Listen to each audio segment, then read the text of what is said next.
Death Watch.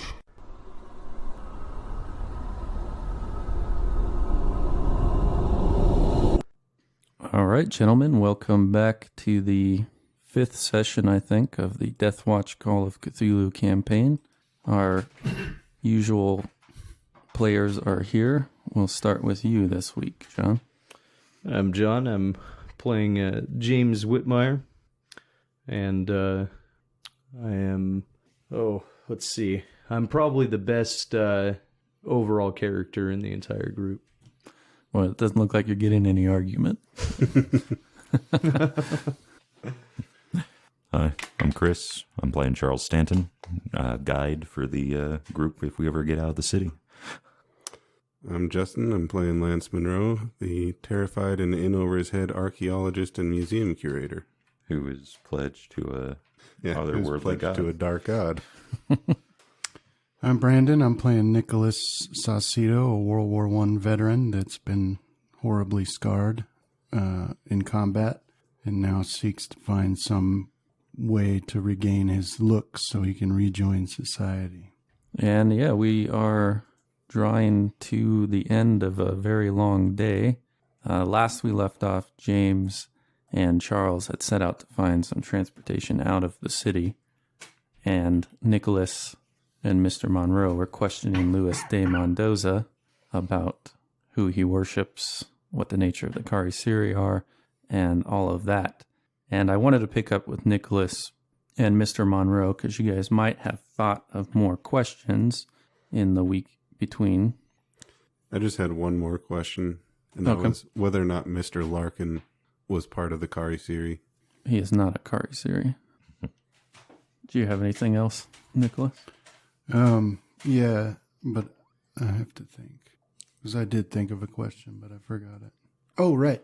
I'll ask him if it would, if I became a Kari Siri, if it would fix this, and I'll point my face out to him. He says he doesn't think so, because he still has some scars from before the change. It just seems to heal any wounds that take place afterwards. Yeah. Fine. Drive the sword into his head now. Yeah, so is he... Are you in charge or is Larkin in charge? Does Larkin know about you? Yes, I obey his orders. Why? He is the master. I see. What do you mean by the master? He is not father, but he is the master. Does he have a connection to father? I think so, but he hasn't deigned to tell me what it is. What's the story with those lines on his arm? He uses heroin. I see. All right, so I believe Charles probably had the quickest return, as James had waited a while for a return telegram. So at that point, you return to the church, James. All right. Charles. And then James would some 15 minutes after. And I believe you guys, James and Nicholas, were going to go question Larkin. Is that still on the agenda for tonight? Yeah, that was the plan. That's what we had decided, yeah. But that was also before you guys before Nicholas and Monroe found out he was master. That might change some stuff. Well, I'm going to be going back with the assumption that we're still going. Okay. Yeah, you guys, we'll have you walk in during the questioning, so if there's anything you want to get in on that, you can throw it out there. But if not, then we can decide if that's still going to be your guys' plan. Okay. We'll just explain to these guys when they get back that we've learned that Larkin's not just a stooge like I thought he was. Have you asked how to... I forgot my accent. I'll just go for it. Have you asked how to kill him yet? No. Well, that might be a good question. Yeah. Right, because I had asked if they had any weaknesses. Oh, I had asked Hugh. Okay. Yeah, I guess I'll ask him. Okay. What's how to kill a Kari Siri permanently? He says that father's protection is absolute. I see. So what we've been able to gather is... whether it's real or not, they place their faith in something called the Father, and He's several hundred years old. Apparently, this man was a conquistador at one point. Well, whether or not we believe in the Father, it seems to be having some sort of effect. Regardless, I believe I found us transport tomorrow morning. We'll be leaving early. So were they here when they weren't here when he told us that about the whole plan was to get people to go there and remove the gold plating? I believe they had left before Mr. Monroe used his power. Right. So what you gentlemen need to know is that the entire plan revolves around getting people to this pyramid to remove some gold plating in the pyramid, which this man and Larkin believe is a focus for the magic that keeps their father contained. So it's as we suspected. None of the five of us were anything but expendable to Mr. Larkin. You're a soldier, aren't you, Mr. Cecito? Of course Right. we're expendable. Just keep your eyes on him. And it doesn't change. And what are we going to do with De Mendoza? I mean, we can't let him go now. I believe that your original plan to just drive a sword into his head. Yeah, I was going to cut his head off, and we were going to drop the head down away from the body. So body one area, head in another. Well, we'll be taken in a boat if we are leaving with the people that I've arranged for. Okay. Do I have a chest or anything, like something for like packing clothes around? Yeah. All right. We can empty that out and put his body in there, drop him off on the river on the way to, was it Puno? Puno, yeah. Well, you'll stop at Moyendo and then catch the train up to Puno. On the way to Moyendo. If we can find some chains, we could probably wrap that in it too. Okay. That seems like the best plan. If he does manage to heal from that, it seems like it would take a long time. Oh, I hope he heals from it. I have no reason to doubt that he wouldn't. He can spend the rest of his life in a chest on the bottom of a river somewhere. With the strength that he's exhibited so far, I don't think a chest would hold him. All the more reason to find some chains. What do you suggest, Mr. Monroe? If we could find a way to take him with us, he would lead us directly to the temple that we seek. We'd be in danger of him killing us the entire trip.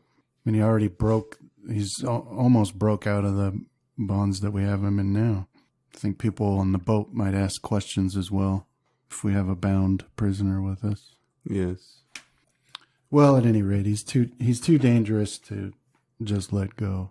So I'll take that saber and I'll go over and say, gonna cut your head off now, unless you can give me a good reason not to. Well, throw out an intimidate roll for me, Brandon. Let's see. Intimidate. Ooh, hard success. That's actually what you needed with him. That's how I roll. Oh, there's another. Actually, let me get before we get to the head cutting off, let me get a no roll, which is just just an intelligence roll from everybody. Ooh. All right, Nicholas and James, you both, when you first met De Mendoza, he was thin and gaunt, which he still has that appearance of in his face, but he's really noticeably pot-bellied now. And now that you've had him sitting there for a while, you're able to make that connection in your memory. And you don't remember him being that pot-bellied before. Yeah. But anyhow, we can. He says, "Did you say your idea of taking him with you with him able to hear what you were saying, Monroe?" Yeah, it was in English, but... In English, okay. So, but yeah, that will be his counteroffer. In Spanish, he's pleading to Jackson, and then Jackson says, "Yeah, he says he can lead us to Father." But I don't know about you guys. I don't buy it. I mean, you heard him say there were many other Karisiri. Right. What do you guys think? I think I'd prefer to sleep a whole lot better at night than having one in camp. Yeah, that's how I feel about it, Mr. Monroe. I feel that one way or another, this Kari series is going to continue to pursue us. if he is sincere in his desire to show us where it is, then for the moment our objectives align. Yeah, I have no doubt that he is sincere in wanting to show us where it is, because that's where his father wants him to bring people that can be turned into Kari Siri. Very true. So if he shows us where it is, he'll still be a threat to us. Yes. And who knows, who knows where he might end up taking us. But I'll ask Jackson to translate and ask him, were we supposed to arrive as humans or as Kari Siri? After the translation, Jackson says, as humans, the Kari Siri can't touch the warding. Yeah, I'll say, if he truly wants us to go there, then he has no reason to harm us. Right, at least until he gets us there. Yes. Yeah. It also doesn't mean that all of us need to be human. Right. So you said that we noticed he's all pot-bellied now, right? And so I'm just getting a flash of like the professor. So I want to go over to him and like open his shirt and look at his stomach. See if I see anything moving in there. No, Like there's if nothing. he's pregnant or something. Nothing moving, but the belly is very distended. Yeah, I'll ask him why. He says he fed earlier today. Oh, right. On who? A woman. All right. I didn't know her name.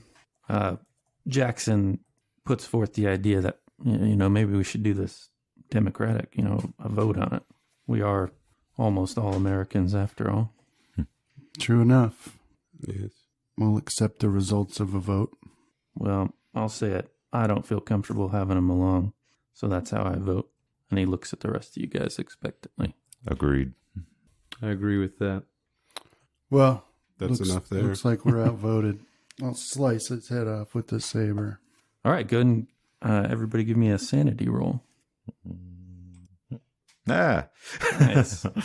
Every miss, huh? Seems like as long as we're ready for it. Yeah. Yeah, so that's the thing. It's to give a modern comparison, it would be how the virtual reality trips up the brain. So the act of a murder, even though it's not going to kill him outright, or you suspect it won't, it's still sort of, but all of you guys hold it together and you go through with it and you hack his head off. And Jackson is just sort of, rubbing his chin, and he goes to get his pipe going, and he's like, oh, that's not something you expect to be doing every day. Well, it's Tuesday for me. And you're going to put him in the chest, your chest, Charles? Yeah, I'm going to remove my clothes from the chest and some valuables or whatever is in there, and we'll stuff them in there. It's got a lock. All right. If that's cool with you. Yeah, no, absolutely. And Now, hang on. What does it look like when I chop his head off? so as I had mentioned to the wounds before it, the human physiology seems to be intact, and nothing changes from the point in which you cut his head off and you're moving him to the chest. Okay. And then, so I want to take like a real close look at the wound and see if I see any activity at all, like any regrowth taking place. Yeah, it doesn't seem to be happening Okay. in this case, as far as you can tell. Well, we can still lock him up and we can check again in the morning. Yeah. We'll be leaving unless you have other plans, Mr. Whitmire. By boat, we'll have to be there by, I believe it was 6:30. I'm just waiting to hear back. Well, So if I don't hear back from then we'll go with your plan. It's always good to have some options. All right, yeah, so you guys will have some transportation in the morning via Charles and perhaps via James. And I take it you're all going to try to get some rest. Well, I'm going to ask Nick if we were still going to go and question Larkin. Right. So what we first all need to decide then, are we going to go look for this pyramid on our own without Larkin? I would prefer that. But yeah, if he was in on it, then I would rather not have him along. Okay. So what might there be that he knows that we will wish we knew if we go without him? So we already know where we're going, right? No. So that. Right. But now we hear from De Mendoza. At least De Mendoza's been there. So what might be there that we wish we knew about? Traps or... Yeah. Positioning of the Colt. We could always ask Mendoza. Oh, wait. Just give him some time. Feeling a little cheeky there, eh, Monroe? I feel like we wasted a valuable resource by cutting his head off before we had answered all the questions that we may have had. You didn't seem to be asking any more questions. Well, I hadn't come up with any at the time. No? I knew that more would arise, which is part of the reason I wanted to take him with us. Unfortunately, we were that pressed has for passed. time, Mr. Monroe. We seem to have plenty of time right now. Well, certain measures must be acted upon when time avails itself.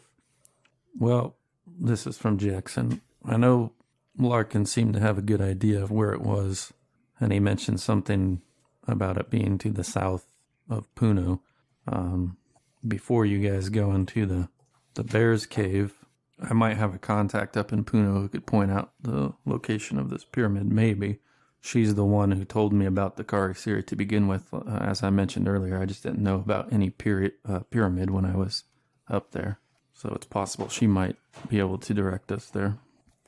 Okay. But, I mean, Larkin doesn't seem... I mean, Mendoza said he wasn't a Karisiri. Right. So, I mean, look at the guy. What threat does he pose? Well, that's a good point.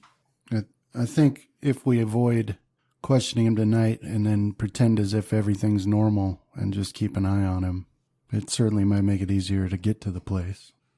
So use him as our guide and transportation as opposed to what we already set up? He doesn't know what we've done to De Mendoza. Would he leave without him, though? I guess we'll find out. Honestly, I say we get there ahead of him. Yeah. I say we get there ahead of him, and we set up our camp, and if he comes showing up at any point, we just begin to shoot until it's nothing but dust and blood. And then all we have to remember is not to remove the gold plating on whatever seal it is. Okay. I'm sure you can remember that, Mr. Monroe and Whitmire. Should be easy enough. You sure you're not an American, Charles Stanton? I am most certainly not an American, but I can say I like your approach to things. Yeah, I do agree with Charles that we should go as soon as we have the opportunity. And if Mr. Jackson here thinks that he can find the place, then let's get while the getting's good. All right. I agree to that. I also would like to put out that just put me in a direction, and I'm pretty sure I can find this temple. It was my job, or is my job. All right. All right, gentlemen, I'm going to get some sleep then. All right. I would also like to suggest rotating watches. As far as I'm concerned, we might as well be out in the wilds of some dark jungle in Africa right now. We don't know what's waiting for us. I'll lift my arm up and rotate my watch to the inside of the wrist. I'm not sure what this is supposed to do. Sorry. I agree with that. But the thing was, it was probably a pocket watch, right? Yeah. So, Maybe it just means turn it around. Who knows with these Brits? anyway, I'm willing to take first watch, and I'll go over and I'll unpack the old rifle, the 30-aught, Okay. and make sure it's loaded. Yeah, I suppose I'll join you. I got to finish my pipe anyways. Perhaps I'll join you as well, and I'll reach in my pocket and pull out one of my cheroots. Oh, okay. Monroe, as you guys are separating to go to your areas you've picked out for sleeping, you pass by James's little collection of stuff, and you get a very uncomfortable feeling, and you feel the presence in your mind diminish to nothing. Before we go to bed, actually, yeah, I want to take Mr. Monroe aside and ask him if he wants, if he has anything that we could transport, or to transport the mask, and let him know, whenever you're ready for it. I suppose I just have my normal baggage, some sort of a backpack that could probably fit it inside. Okay. Yeah, so I imagine like I'd probably put it in a pillowcase, right? And that way it's not super noticeable, but I'll take him over to my stuff and give it back to him. Okay. Anything else before we enter the watches or the sleep period? Yeah, while I'm talking to James, I'll ask him where the other artifact was. That while on my watch, I'd like to look at it a little bit more and see if I can decipher any of the text and runes that are on it. Yeah, so I'll rummage around a little bit more and grab another pillowcase that had that wrapped up in it. Hand that off to him. Okay. This is the one with the golden section in it. Yeah.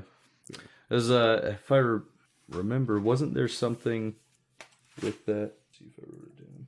I thought there was something with the symbols that had stuck out to me, but I guess not. Well, you felt like, because you had glimpsed the letter intended for Monroe, that it might have matched some of the Aklo symbols on the photograph, but you couldn't tell for sure. So, yeah, okay.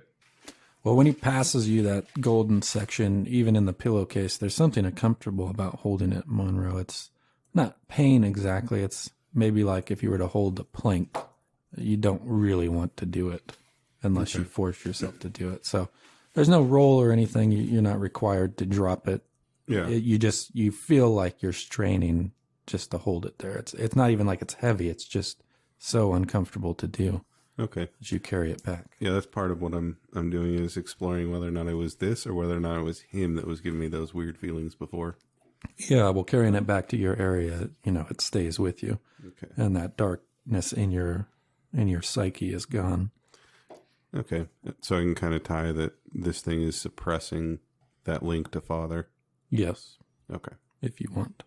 All right. So, yeah, you guys, the rest of you bed down. Charles and Jackson Elias stay up for the first watch. You guys really only have like 5 hours before you're due to leave and catch that ship. Well, maybe we can just do the whole watch and sleep on the boat. Okay. Yeah, he'll stay up with you. Although he starts nodding every now and then, shakes himself out of it. Mentions that as a writer, they kind of enjoy their rest, but he suppose he is used to a little discomfort. It's just been a minute. Builds character. Right. And the morning comes, you guys get everybody awake, and you can see this map I've put up here is a slightly different one than the one we've been looking at. This is more akin to the one that you have, Charles. And that red dotted line was the intended route that Larkin had set for you. So that was where the trucks were going to go.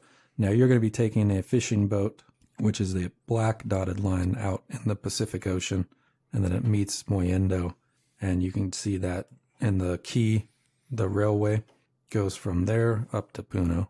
All right. Just on the shores of Lake Titicaca.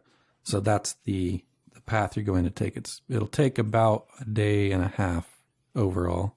So you should reach Puno in the late afternoon, evening tomorrow. Okay.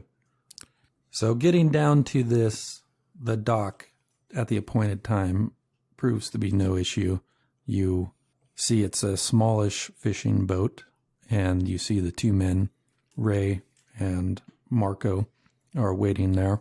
They have bags slung over their shoulders, kind of like you think the old sailor style, that white bag just sort of cinched at the top.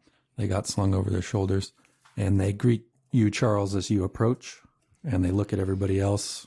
And Jackson will step forward and make, he'll do introductions right away, offer his hand. And they look at the rest of you guys.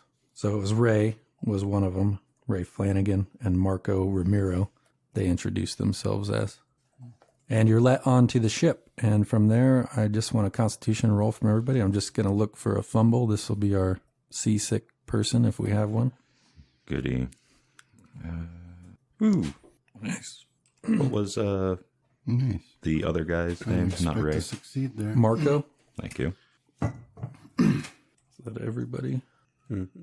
Okay, so no issues on the boat. The only issue is it's somewhat cramped, but you can go ahead and give yourself 2 hit points back, Charles, from the roughly 2 days of rest you'll have up to Puno. And then my magic points refresh. as Yeah, well, right? they would be totally back by midday. Is there anything you guys want to do on the fishing boat, or should we just Well, get up there real quick? we would like to dump the chest overboard probably Yeah, at some point. Yeah. So yeah, as you can see, it takes you, it's staying near the coast, but it does get out into open water quite a bit. If at some point we kind of have enough privacy, I would like to open it and peek in. Oh, okay. Yeah. Yeah. So, there's not much privacy, but there's definitely a way you could just if you had the hinge in the lid facing them as you open it, you would be able to peek in with nobody looking at it. And they're busy. The 3 crew of the ship are busy just running the ship the whole time. So would there be a chance to try that mask again? if you wanted to. Yeah. Would you be up for it? Yeah, I was kind of thinking of pulling that out the night before, but we can wait till we're on the boat. Yeah. So that's what me and Mr. Monroe can do. Yeah. The only, so you guys are on the deck and, the crew offers, if you need a moment, like out of the ocean spray or the elements or something, you guys can crowd into the Like a cabin. a cabin. Yeah, there we go. That's the word I was looking for. Okay. So Monroe and Whitmire will head into the cabin to peer into the golden mask, or just Whitmire. No, I'll go. Yeah. As I figure we'd both try again. All right. So I'll need power rolls from you guys. Why is it only going to GM? Yeah, I was going to say, I don't see your rolls. It's up at the top of the character sheet, like whisper to GM. There it is. Yeah, What did you get? I got a 32. Hard success. Nice. All right. We'll start with you, Lance. Go and roll 1d7 twice. Okay. So for you get sucked down into this vision place again as you're looking at your reflection in the mirror. And it takes you to a series of endless dark tunnels, although you have the impression of some light, like from the perspective, casting shadows on the wall, and you hear the roars and cries of wild beasts. Okay. And then from there, it fades to the image. Where are you from back in the States? Massachusetts. The Boston area? Yeah, a bit north of there, but yeah. Give me a no roll. Oh, what? It's an education roll. Oh, and All right, so you see the perspective is standing on the street at night as 2 men are struggling with what looks to be a vagrant of some kind. They're struggling to get him through a gate, and it's like a brick gate with iron doors, right? okay. And you see there's like a pig's head in marble in the arch over the gate. Okay. And you actually recognize that. You've seen it on the Harvard campus before. Oh, okay. You can't quite remember the name of the gate, but you know it's on the campus. Okay. All right, the 1d7 twice from you, John. And then you come out of that vision, You don't go to the place where you met Father the first time. Okay. Where did I find that again? Oh, you just type in /R space 1d7. And then I need a sanity roll from you as well. Nice. Okay, so the vision that you get initially, James, is like a bird's eye view. It's sort of circling a great mountain, and you see thousands of people, men and women of every race. They're performing bloody and almost orgiastic rites atop a great mountain. And then that fades to you see the small man huddled in the corner of a dingy room, feverishly painting the naked mannequin. You've seen that one before. So, do I recognize the man? No, it's always like the perspective's taking a few steps towards him, and just as where you get to see his face, you don't see it, and just as when you're about to make sense of whatever he's painting on the wall, you lose the vision. So, sanity roll from you as well. Justin, you lose 1d3 sanity from succeeding on it. Did you keep track of how much you lost from this the first time? I didn't. Let me see if I wrote it down. Oh, max sanity. No. And 1d3 loss from you, James. Okay. And then further, let me make a note of that real quick. Well, I think the majority of my sanity loss the first time was from my encounter with Father. Yeah. I've lost 3 total. So that 1 the first time, and then the 2 here.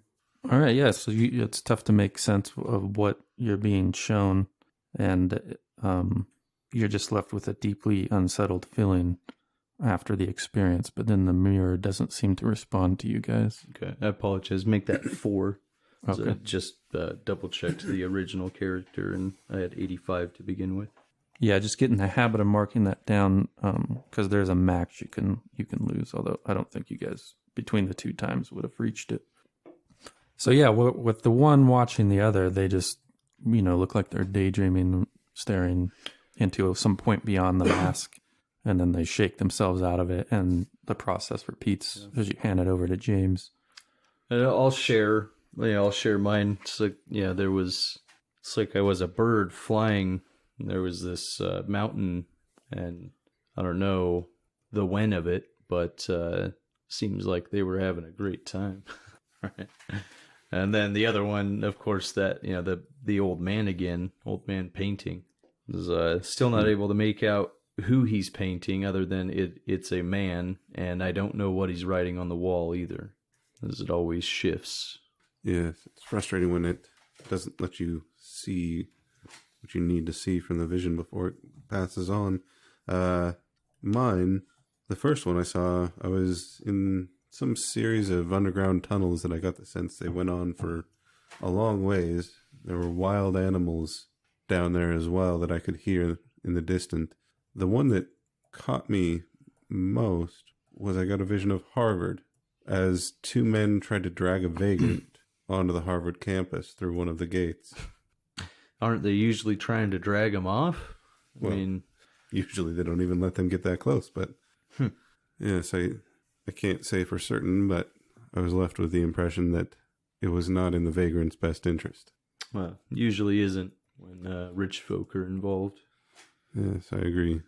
Well, there's always tomorrow. All right, so your ship pulls into Moyendo. Oh, sorry. Go ahead, Charles. I looked in the chest before I dumped it. Oh, You right. cut off before if it was just a rotten corpse or if it was growing. It's back. not rotting, but it doesn't seem like it's repairing either. Like you guys, I guess, probably scrunched his body up to fit him in there, and so the head is sitting in like the little hollow between his limbs, and we'll put it face down. I don't imagine you guys would want to see the grisly visage every time you open. But as far as you can tell, it's not bleeding or anything anymore. It looks like coagulation has taken place, but yeah, it doesn't seem to be healing either. Well, hopefully that will slow him down for a little bit anyway. Lock the chest again and off it goes. All right. Sorry. No problem. Yeah, so you just watch it for a time. That slowly, the boat only goes so fast, so you can kind of see the bubbles rising to the surface for a while, and then it's gone for good. And yeah, so that the boat ride takes all day and through the night, so it's early morning when you guys arrive in Moyendo, which is a little fishing village whose bright point happens to be a train station. And from there, I don't think any of you will have issue with your wealth levels of paying for the ride up. So, right, I think you're one of the low. You're 10, James, for your cash level? Let's see. Spending level, 10. Yeah, so you should be good. So you can get your train tickets, and it'll just be a multi-hour ride up into the mountains of the Andean highlands to Puno. Charles, you know that there's going to be quite the elevation change here. So some of you may experience discomfort, altitude sickness when you get up there. And that's usually goes away after some time acclimating to the terrain. All right. Yeah, I'll inform them. Okay. Don't be a bunch of Nancys. Just give it time and you'll adapt. Yeah, so this train, they have 2 passenger cars, and there's a bar and kitchen car. So you guys have seats in the passenger car, and you can have food brought there if you want. But it's a very scenic journey up into the mountains. And it's really slow because trains don't actually do elevation change. And there's lots of switchbacks and loops and things of that nature. But finally, in the late afternoon, you make it up to Puno. And you can feel like the air down in Lima where you were, it was relatively humid, but you feel the air freshening up and getting crisper and colder. Although in daytime, it's still, like 50 degrees, you reckon. But Puno is laid out before you at the edge of Lake Titicaca, and it draws up. That's actually spread up amongst the hills, and you see that the most prosperous areas are located near the water. The majority of the buildings, as your train kind of comes down onto the shores of Lake Titicaca, are 1 or 2 story stone and brick structures. And you can see there's like a town center of some kind.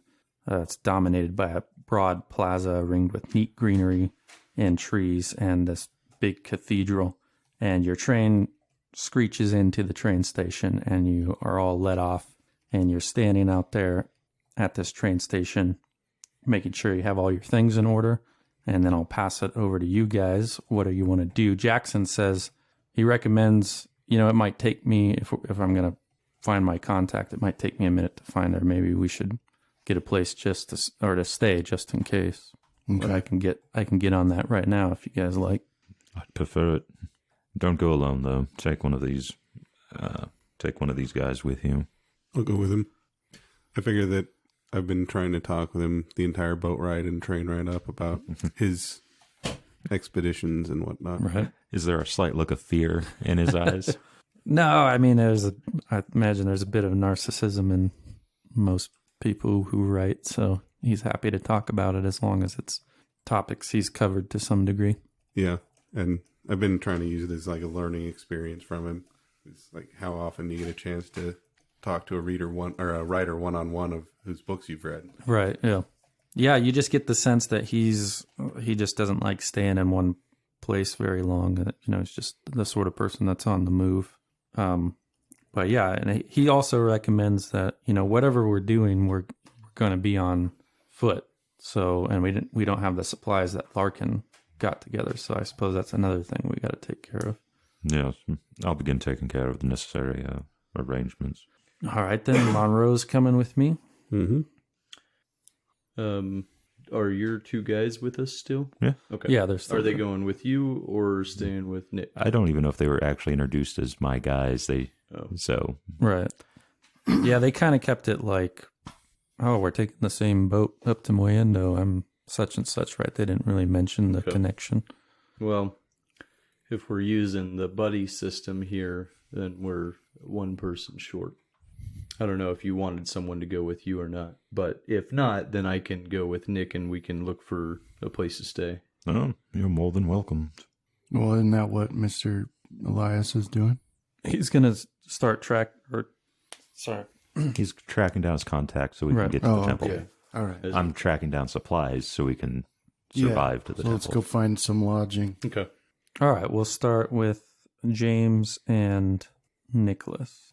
So yeah, the Puno is much smaller than Lima. Lima was, like 250,000 people.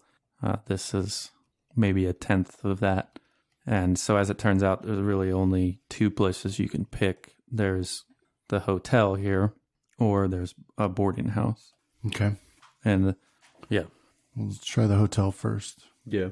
So how many rooms, I suppose, are you looking for? 1 for everybody, or? Yeah. I'd probably say 5 rooms. Yeah, that's what we try first. Yeah. If not, then we can, maybe see if like a 3-2 arrangement or a 2-2-1 arrangement. Yeah, that's what it ends up having to be because they just don't have that many rooms or that many visitors. So 2-3 or a 3 or a 2-2-1. 2-3. Yeah. Okay. So, I'll offer to bunk up with Lance. Okay. So getting the arrangement to stay taken care of, what do you guys plan to do after that? Do you want to, I guess, start moving our stuff into it? Yeah. Yeah. And move some stuff, go grab like a food or something like that.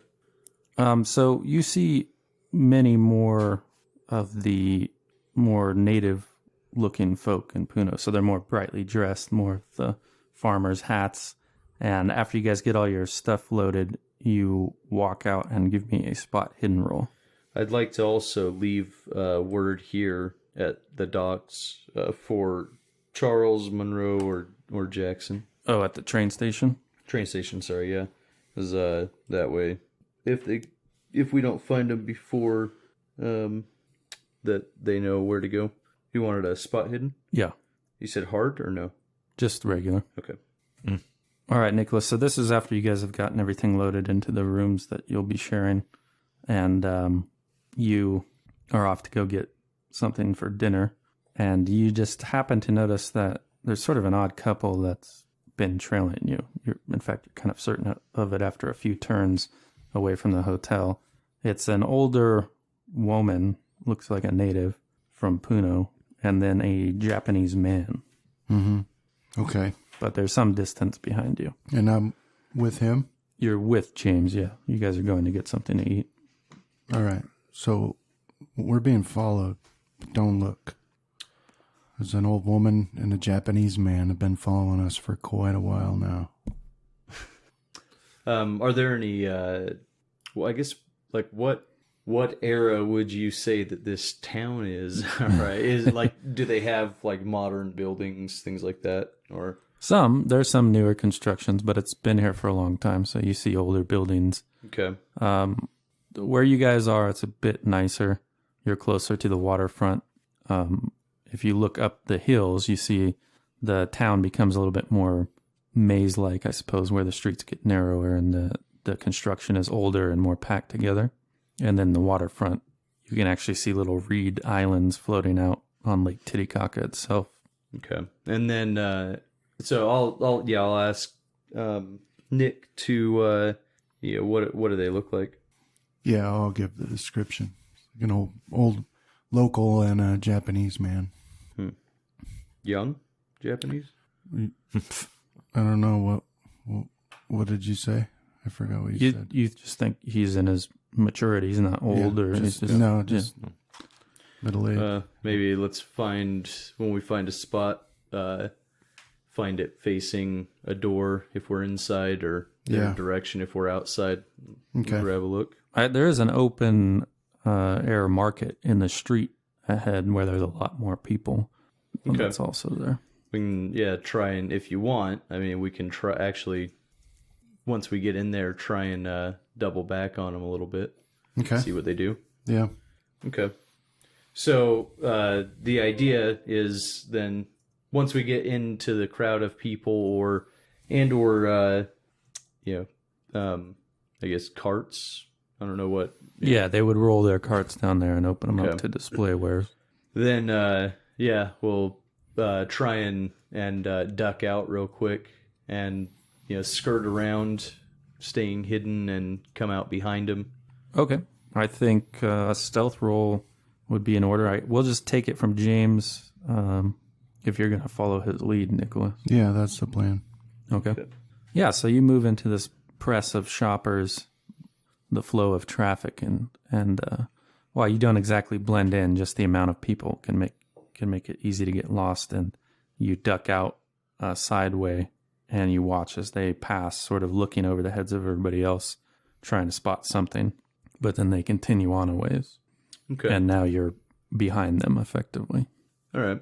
So we'll start watching, see where they go, see what they do. Is there any other details that I can make out? Yeah, we'll give you both a hard spot hidden as they pass. The one skill that I was succeeding on is now abandoned me. Yeah, Nicholas, so you spot they both have a pretty big blade. I mean, it's not like a machete, but it's maybe a 6-inch blade, and it's sitting at their belts. Right. What are they dressed in? So she's wearing more local, like the poncho type thing, and he is wearing black, like he works in a mine somewhere, right? It's just a black jumpsuit type thing. Well, they both are carrying pretty large knives, so be careful. Well, yeah, watching them continue on, you see they stop, once they get out of this street market, and they've turned back around and they're looking at the people, thinking they may have passed you or you went off in a direction they didn't see. So now they've stopped and they're looking around. Okay. So as much as we can, either try and duck back into another side section or hunker down a little bit so that we don't stand out as much. Okay. And then just keep an eye out, see where they go from here. Are they carrying anything else? Bags? No, their hands are free. They're not. You don't even see the knives that he had seen just because they got so far distant. But they do pick some direction and decide to go off and out of sight. You want to keep after him? Yeah. All right. Yeah. So we'll keep after him then. Okay, so we will pause with you two and follow Charles Stanton for a little bit. And so you're off to get some supplies then. Yeah, I think before, once everyone kind of clears out, I'll see if I could catch up to Ray and Marco and see about having them tag along with me. Yeah, so they had, as soon as you guys were let out of the train, they had just kept moving while you guys had a little bit of a powwow to decide what was going to happen. And they catch your attention. They're leaning at the corner of a building as you go walk in the direction you go in. All right. So, yeah, one of them, Marco, speaks local language, Yeah, right? Okay. Yeah, so you two, with me, we're going to go gather supplies for the trip ahead. If any of my companions ask, you've been hired on from this point. I see no reason to keep them in the dark. Sure thing, boss. All right, Charles, so most of your supply gathering takes you and Ray and Marco down to the waterfront. And there you can see, you get a good view of Lake Titicaca, and it's massive. It's reported to be some 100 by 50 miles. It's, I think, the largest lake at its elevation. It appears very dark from where you're at. And you also get a sense of the people of Puno as you're going about, and you see that odd mixture of traditional practices with Catholicism, with a touch of that in there. Yeah. But most people are in the traditional dress, although occasionally you do see somebody in the more Western style.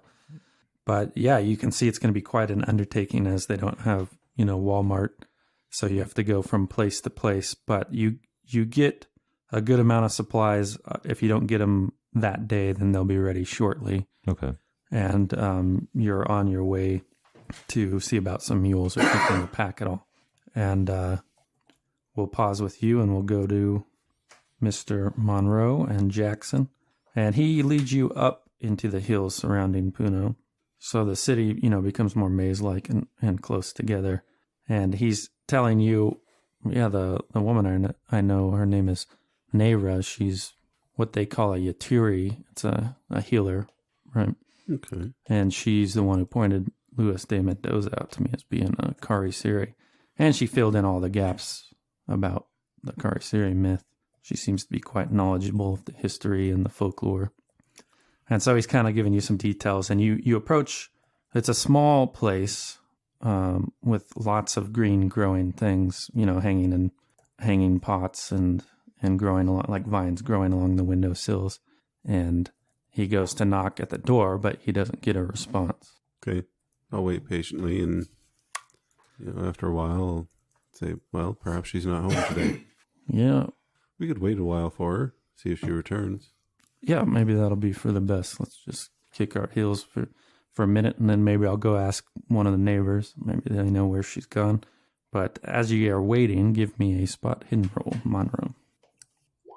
I succeeded at something. Okay, so you see two Puno locals. They're on the second floor of a building. It's two men, and they've got the pretense, from what you can tell, of perhaps like they're sitting down to have tea or dinner, I suppose. And in that time you've been waiting, they just haven't been drinking their tea or eating any of the food that you can see. You can kind of see through the balcony. It's And like that grated. right, yeah. But you just notice they've been glancing over at you quite often. Okay. I'll kind of keep that to myself for now, but keep an eye, not obviously keep watching them, but every once in a while as my gaze passes by. Yeah, and after a moment, perhaps we're just being a bit paranoid because they go inside of the house. Okay. And it's at that point that Jackson says, well, let's go try the neighbor, see if they know Okay. where she might have gone. And he leads you to the next house, and he knocks at the door, And after a while, a middle-aged woman comes to the door, and they have an exchange in Spanish. And See if I pick any of it out. sure, Flip into your book. pull out your dictionary. You start, Yeah. Don't forget your bonus die if you want to use your dictionary. Because remember, the bonus die, well, you failed anyway, so you wouldn't have gotten a check. So might as well throw it out there. No, it's just 1d. It didn't pop up the bonus chance for me, so this is my bonus roll. Nope, same exact thing. Yeah, you just can't keep up with it. You can tell that the dialect has changed from Lima already. Okay. Like there are a few words that pop in there that you don't recognize as Spanish, but Jackson seems to follow it to some degree. And after the exchange, he says, it appears she's staying with some friends out on one of the floating islands. Well, we could go visit her. I would love to actually go see these floating islands that they have. All right, I guess that's what we're off to do. All right. So, James and Nicholas, you've been following these two, this older woman and the Japanese man, for a while now, and they've been leading you up into the hills, into the maze-like part of town. And at some point, they come to a narrow intersection between all these buildings, and they stop to have a conversation with two men that come out of one of the buildings. And you can see the men gesturing off somewhere to the north, and then all four of them they travel on. What do you guys want to do? You want to stay with them, or do you want to get in that building? No, let's stay with them for a while. Let's see where they're going. All right, yeah. So we'll keep with them. Okay, so staying on their heels, it becomes pretty obvious that you see that they're following somebody else now. And when you look ahead, you actually catch the image of Mr. Monroe and Jackson heading down towards the waterfront with these four people shadowing them. I think they're following our companions. Okay. Well, if I remember right, if they're going to the waterfront, then we left word, so that means they'll be going to the hotel. So we can backtrack and position ourselves in a alleyway on the way back to the hotel and take these four by surprise. Waylay them, Yes. as it were. That assumes they're not going to make a move at some point before that. It's I true. don't think we can take that risk. Okay. And so, well, about how far up are the docks? They have quite a ways to get down to the waterfront from where you guys were up in the hills. You're still in the Warrens, and Mr. Monroe, you actually become aware of footfalls behind you, and as you glance over your shoulder, you see the two men you saw up on the balcony, but now there's a middle-aged woman and a Japanese man, and they're kind of moving in a cluster, although they act not very inconspicuous as you glance at them. Okay. I'll give you a spot hidden to maybe make out James or... Ooh. Okay. So yeah, you can see even further back, they're sort of being stealthy at the corner of a building. You see James sort of poke his head around the corner. So I would say he's some 50 yards up the hill, and those people are 25 yards behind you. Okay. I'll try and discreetly mention this to Jackson. Make sure to tell him not to look, or else he'll do it. Well, Don't look. don't look, but look. But yeah, I'll say, Mr. Jackson, it appears that two men that had been at your friend's house that were observing us there have started following us and have brought along two other people with them. I'm not exactly sure what's going on, but it appears that our friends Nicholas and James are following them in return. Perhaps we should circle around and begin to follow our companions. I'm at a bit of a loss as to what to do here. Whether or not we want to try and spring a trap for them, or whether or not we just want to continue on our way and see what happens naturally. Well, I don't know. I'll leave that up to you, Mr. Monroe. I got my 45 if necessary, though. Okay, I have absolutely nothing on my person that can assist in any sort of combat. Even my fists seem pretty useless in this situation. So I guess that rules out the trap idea, then. Yes. Unless it was as bait. Let's try and find the widest road we can and make our way down into the city. All right. Well, it looks like we got a stretch to go. Or maybe we should put a hustle on it. I won't be embarrassed to run at this point. Let's keep it casual for now, as we don't want to draw attention to the fact that we know that we're being followed. Okay. Nicholas and James, they've moved on away, safe enough where you feel like you can push down this road. Okay. So yeah, we'll. Do you want to? I guess do you want to get closer then? Because I mean, we are a little ways away at this point. Yeah, let's get as close as we can safely get in case they make a move. Yeah. So we'll start.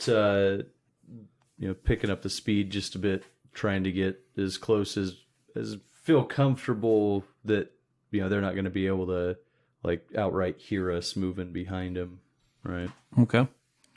So, Monroe, it's when you're about 30 yards from what looks like a wider thoroughfare and you see more traffic passing. And another curious thing that's been happening is there's been a few people with their, like windows open on the second story, sort of looking out at the sky or whatever. Mm-hmm. And when they see you, they'll kind of like close them and go back in. When they see me or... You specifically. Me specifically. Yeah. But anyways, you hear the footfalls that are behind you. They're a more rapid sound as they start to catch up. Okay. I will quickly turn and put Mr. Jackson between myself and, and the others. It's him you're after. And these people that are coming at us. Okay. So yeah, Jackson, he's got his hand, ready to pull out his .45. And his other hand is sort of gesturing at these people to stop, and they're, maybe 10 yards away from you. Yeah. And they've sort of spread out to block that end of the alley. Okay. But you do see Nicholas and James making a more rapid approach behind them. Okay. So yeah, Nicholas, you see this, what looks like the beginnings of an altercation about to take place. Yeah. Well, I know that they have big knives, so I'll pull out my pistol and I'll continue to advance. Okay. Get in a good position. Ideally, they won't notice and I can get right up behind them. But if not, then... No, that's fine. Why don't we'll make your action just the getting up to them quietly. As they're focused, I'll give you a bonus die on a stealth roll to get up there. Okay. Can I pull out mine as well? Yeah. My revolver. Do you want me to do a stealth as well? Are you going to try to do the same thing? Well, yeah, I'm going to get... how close are you getting? Well, I'm just going to keep walking until I'm right up behind them. Oh, okay. Like yeah. They're making a move now. So. Yeah.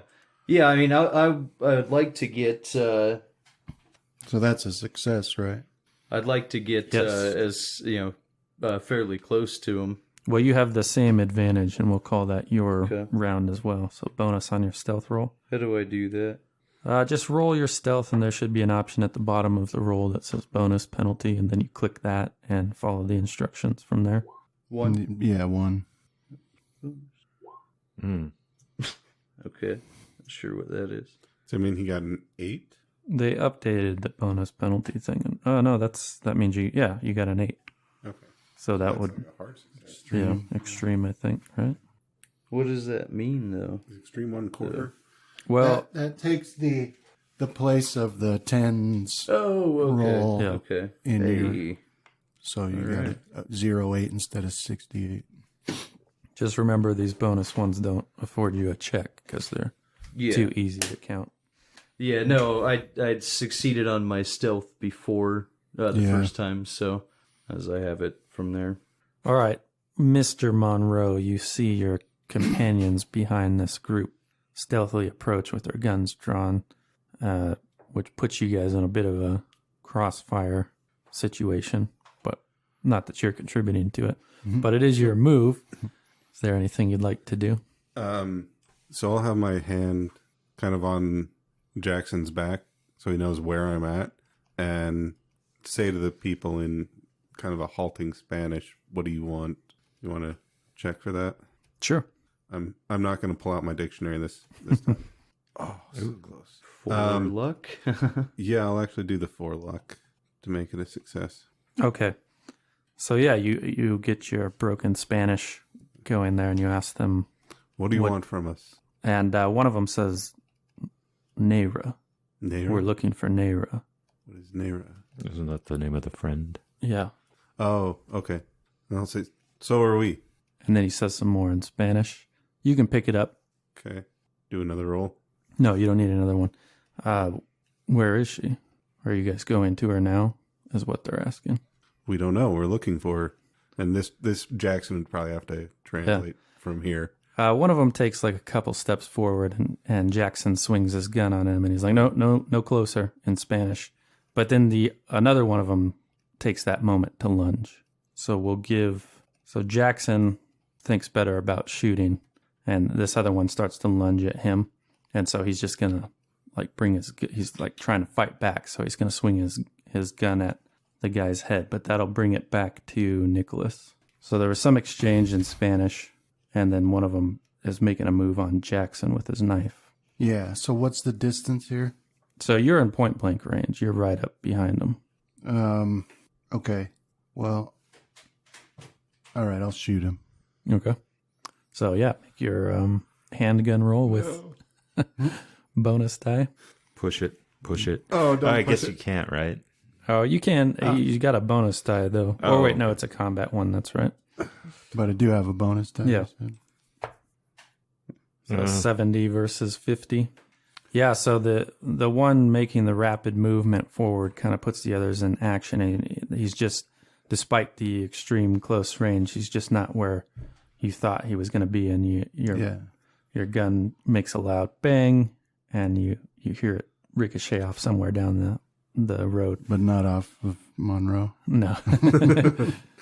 And you're taking the same shot, James? Yeah, I'll shoot as well. 'Cause apparently I'm looking for something as well. All right. Well, you have the same bonus. I mean, there's a chance if you rolled that 0, you could get a critical. Do I have to keep whatever the You new get one the is? better of You the get the two better. rolls. Okay. But if he uses his bonus, he doesn't get the check mark? Right. I'll keep the check. Well, no, sorry. You have the situation already gives you the bonus, thus making it easy enough not to afford you experience in it. So you might as well take it. Okay. Same. All right. So roll the damage for your handgun. Should be in the combat tab. And Charles, give me a luck roll. Wow. So yeah, you hear 2 shots back to back, pretty close to where you guys happen to be at this stage. Yeah, I'll turn to Ray and Marco. I'm going to guess that's our greeting party. Come on. All right. Yeah, they follow you. They get on your hill there. If you want to hustle, try to make good time, you can throw out a Constitution. Okay. Can I throw out another luck to see if I just happen to have one of my rifles on me? Yeah. All right, so I fail the Constitution, and I succeed at the luck. Yeah, which All right. So you had your 30-06 slung over your shoulder, and I figure it's probably like in a case or a Yeah. bag or something, yeah. yeah, you have it on you in some fashion. And those 2 stay on your hill, but you're just not much for running. Yeah, Too many cigars. yeah, for sure. Cigars and whiskey. Go on ahead. I'll catch up with you. All right. Yeah, and they're relatively Young. young, so they put some speed on and they leave you in the dust, and they head up towards the hills where you heard that shot. Okay. But I guess I'll start prepping my gun now that I have a bit slower movement. And Okay. Yeah, that's fine. You can do it as you're going. All right. Lance, what would you like to do? So this guy is lunging. Yeah, Jackson caught him, caught his hand, and then he's trying to bring his pistol down on his head, but it's not working out for him. Wait, so which one did I shoot? So there were 2 kind of in the rear that you guys got behind. okay. Oh yeah. So what was your damage? 10. 10. Let me. All right. So 10. What are you aiming for? Or you just trying to go for a headshot?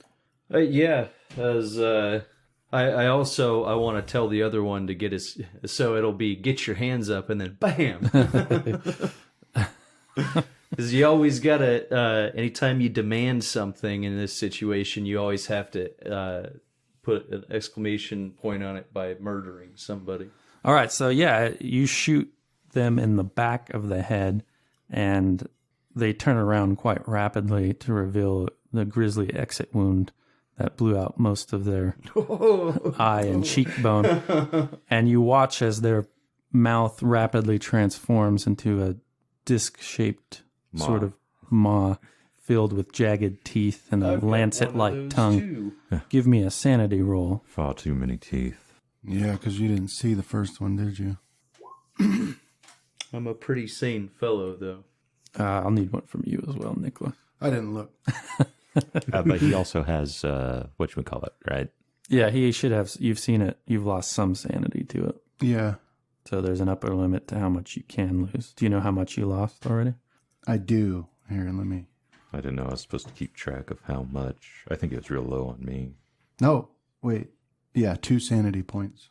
Yeah, so I'll take that. You want to keep track of what it is because, say, an entity, if you fell it, you could lose like 1d6. And the max sanity you can lose over the course of that scenario from that same entity would be 6. Mm-hmm. So that's why we want the value. So you lost 2 already? Yeah. Yeah, go ahead and give me your sanity roll.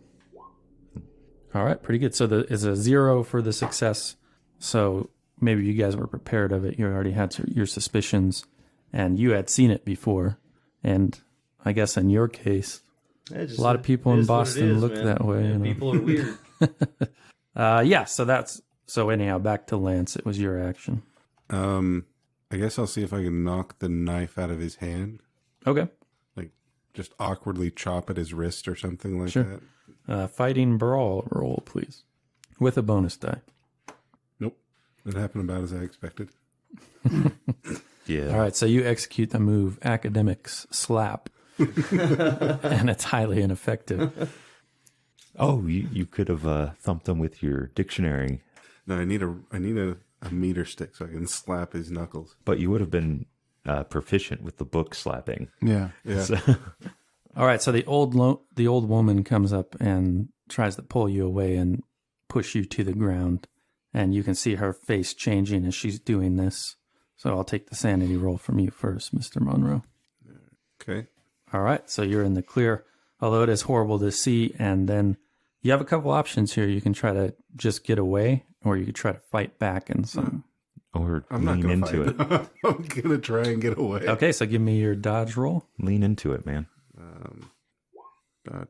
Nice. This is your Oh, last that's chance. her attack. Yeah. Well, I take back that nice. Just remember, So you'll combat need section a also hard works. success on that dodge roll. No. All right, yeah. So she just gets you down, pulls you down to the ground, and now it looks like she's going to try to pin you, straddle you there. Okay. Okay, and so this man that turned around with the grisly wound, James, he goes to pull his knife out and plunge it at you. He gets his attack with a penalty die. I don't think that works. So that's broken again. Let's just roll it again. So yeah, obviously 94 is the worst of the two. But you have an option.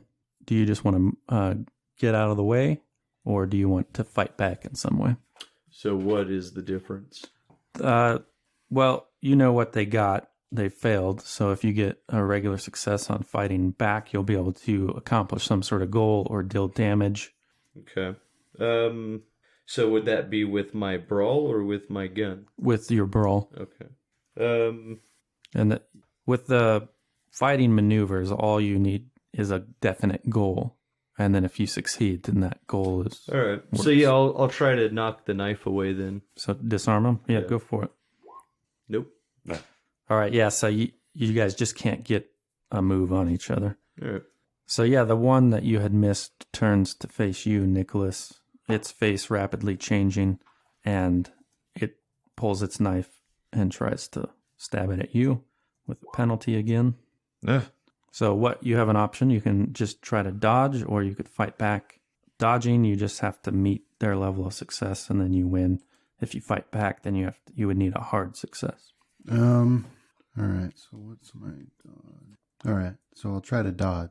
Okay. Nice.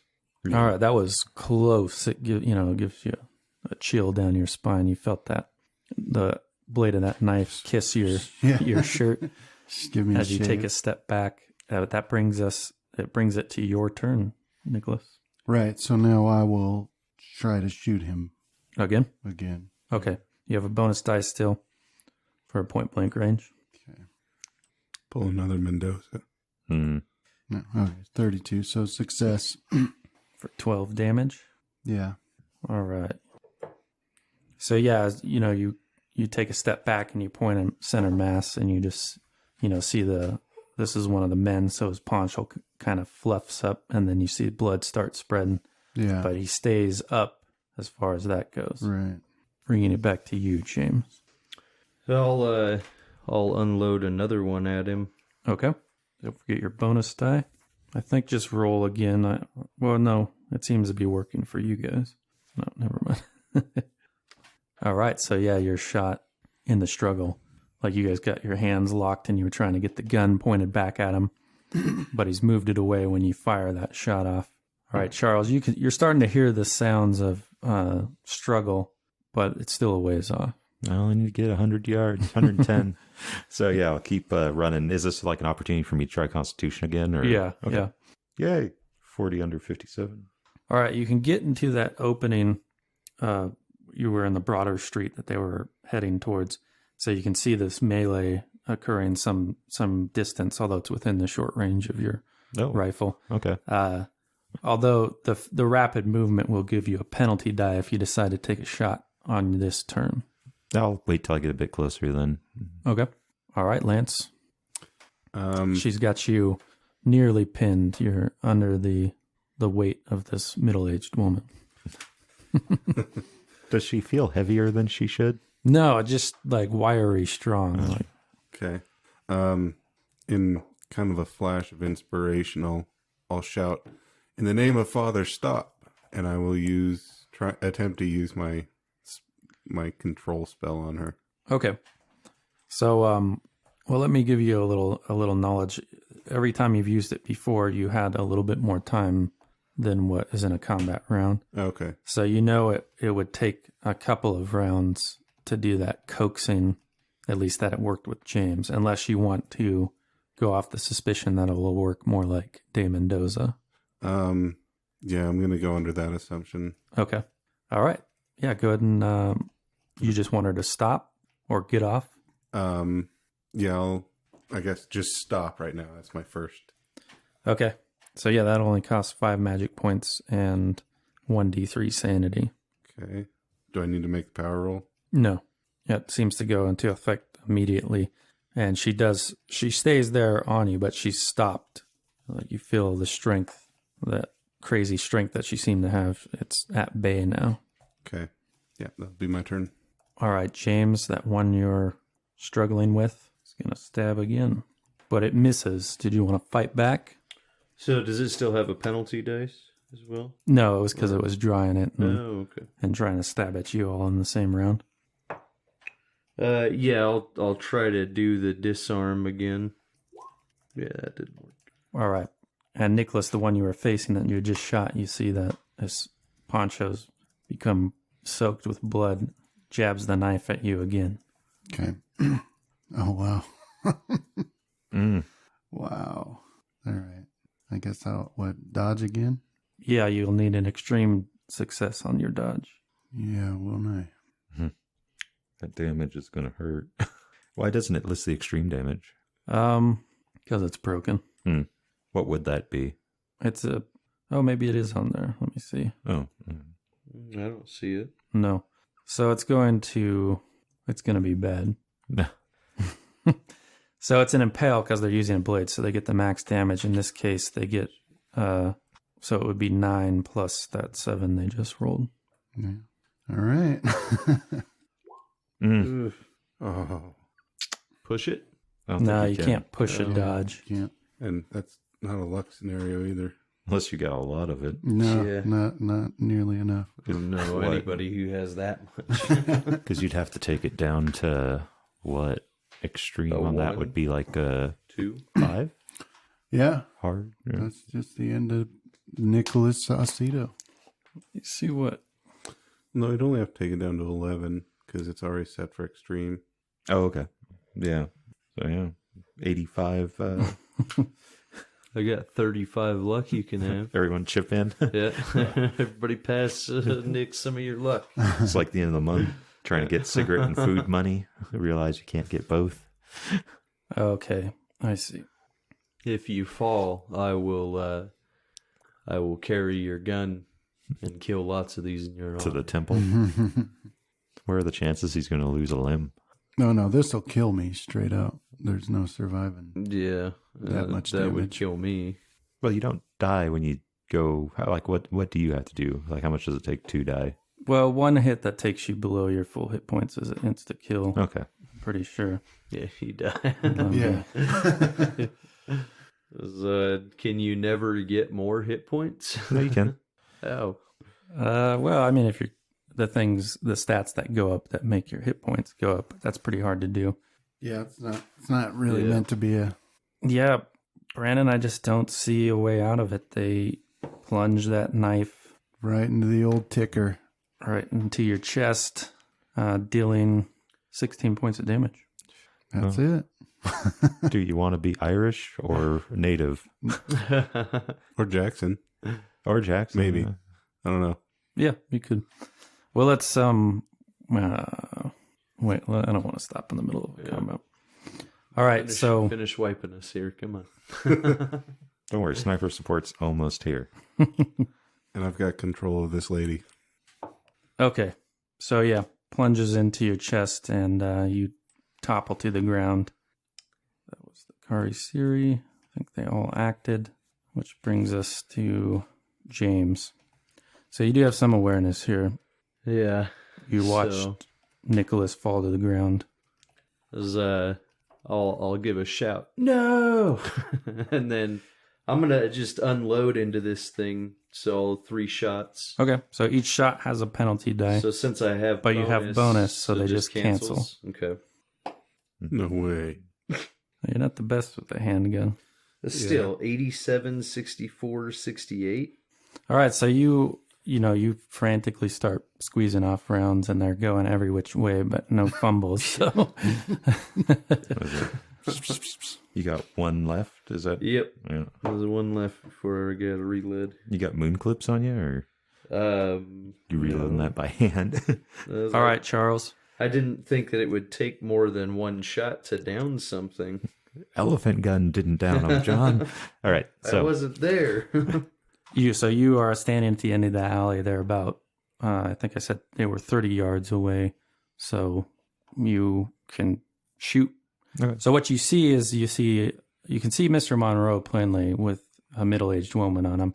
You see Jackson and the Japanese guy are sort of struggling back and forth.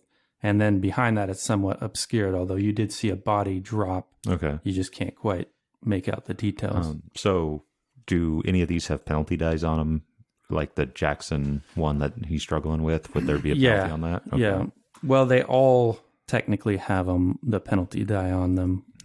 The only one that, well, I would say the best shot is the one that's on Mr. Monroe, because they don't appear to be, like, she's sort of sat up straight at the moment, and he's laying down flat. So, Well, looks like that would be the one. although you can take aim for this round if you want, And does that negate? that'll give you a bonus on on the next round. So any of those melee shots would drop the penalty die. Yeah, so I'm at one end of the alley. Yeah. All right, so yeah, I'll put my hand up on the wall or whatever and rest my Start rifle on it and start aiming. And I should say you actually see Ray and Marco have just reached up behind Jackson, so they're about to join the fray as well. Okay. So yeah, Mr. Monroe, you see that woman get bowled over by an Irish-looking dude who gets, knocks her off the top of you, and he just starts pounding her.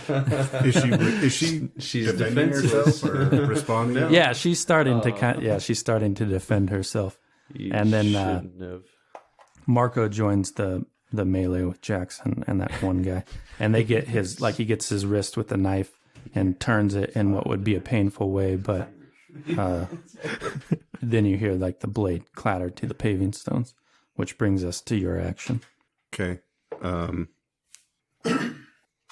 guess I'll stand up, and seeing Nicholas on the ground, I will shout at that one that had just stabbed him Okay.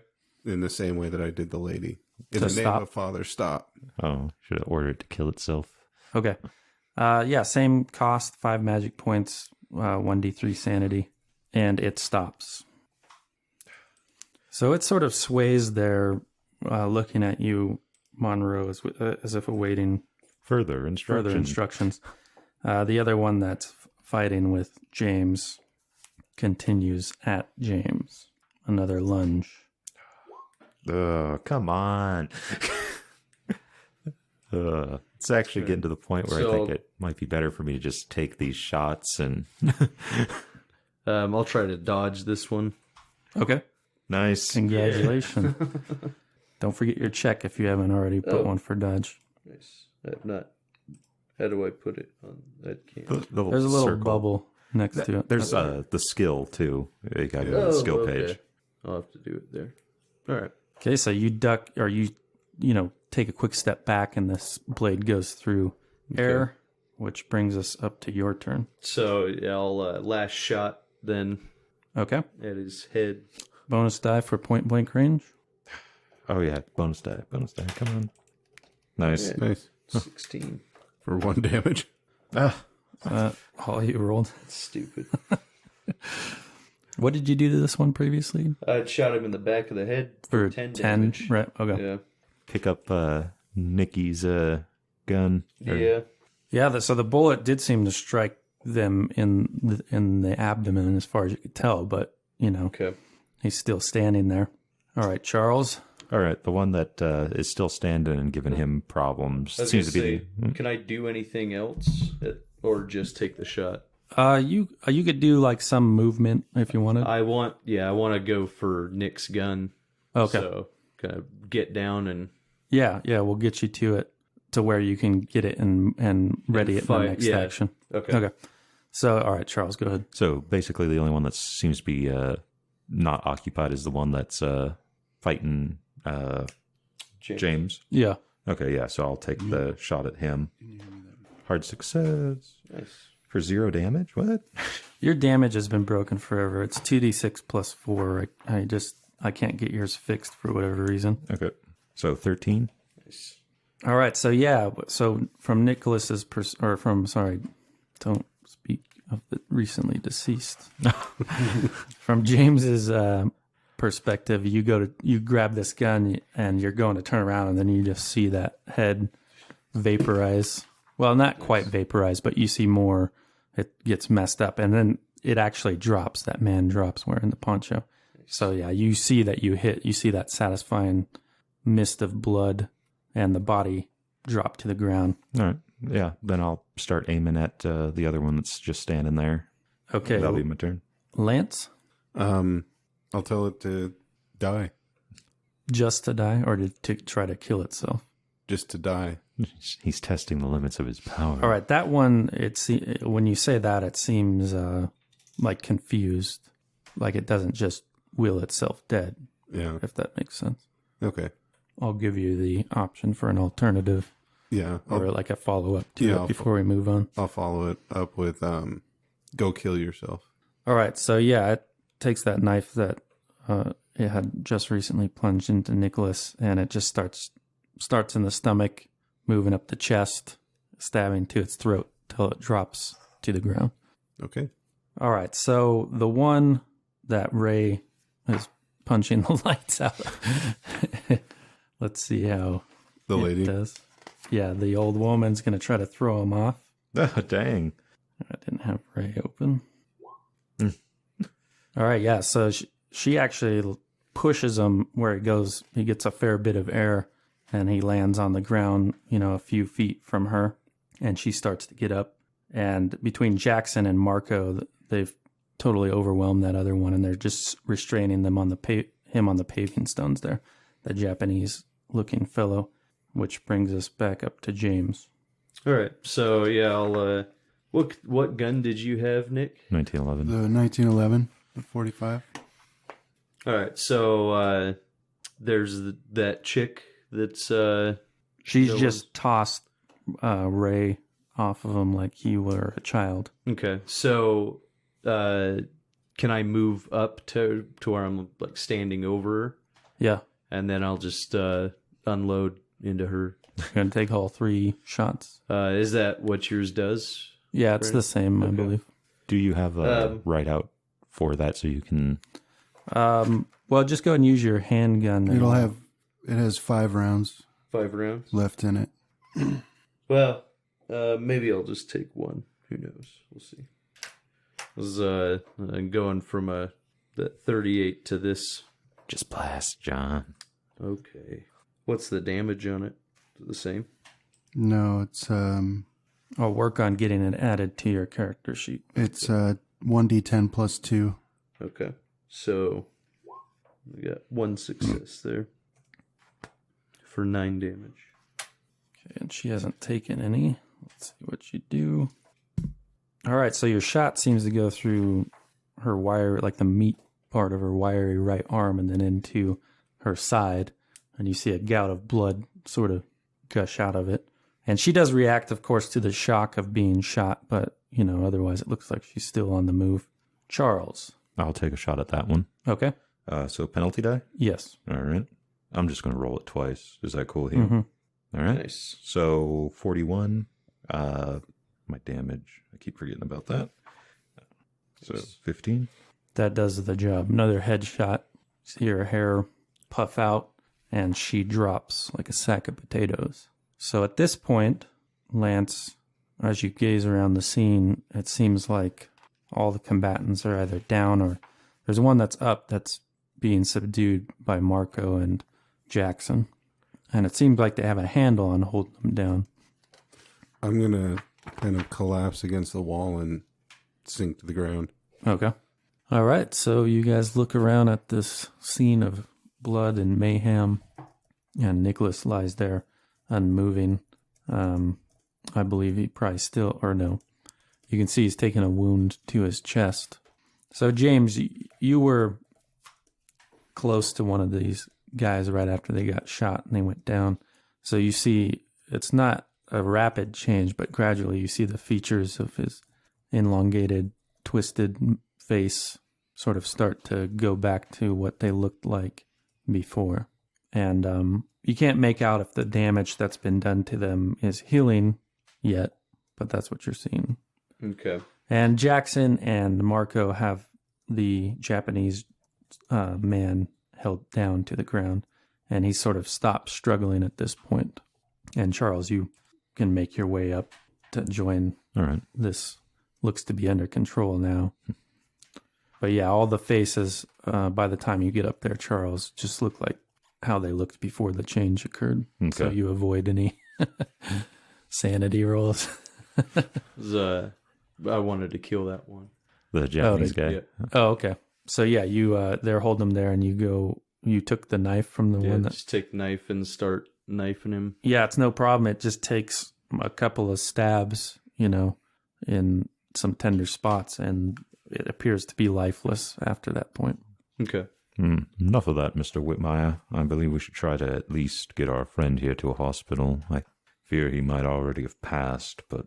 And you can all hear several bells like ringing, and they seem to be drawing closer, like they would be hand bells. You hear them ringing. Okay. Well, And then some shouts in that main thoroughfare where you came from, Charles. yeah, let's go back this way. All right. I'll sling my rifle over my shoulder and pick up Mr. Sacedo. Okay. All right. So you put him over your shoulder, and you guys move off up into the hills. Yeah. Sort of. That part So of the town. if I can, I'll try and navigate back around towards that market. Okay. Right. And that, because I know that takes us back around to into the city area. Now, did we see any hospitals while we were looking for a hotel? Well, Charles, give me an intelligence roll, Charles. He was around the city the most, or the town, I should say. Hmm. Yeah, you did see a hospital, a Catholic-run hospital. So Like near the market or... yeah, Okay. yeah. Yes, One there's a near the- Catholic ran one near the market. Could follow me. All right.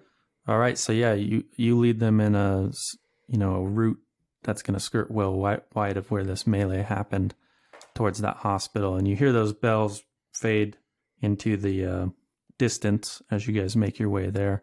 Jackson's somewhat worried, like he thinks those were the authorities Well, showing up, you know. they most likely were, but the way everyone's windows closed, I doubt there'll be witnesses. That's true, but we are taking...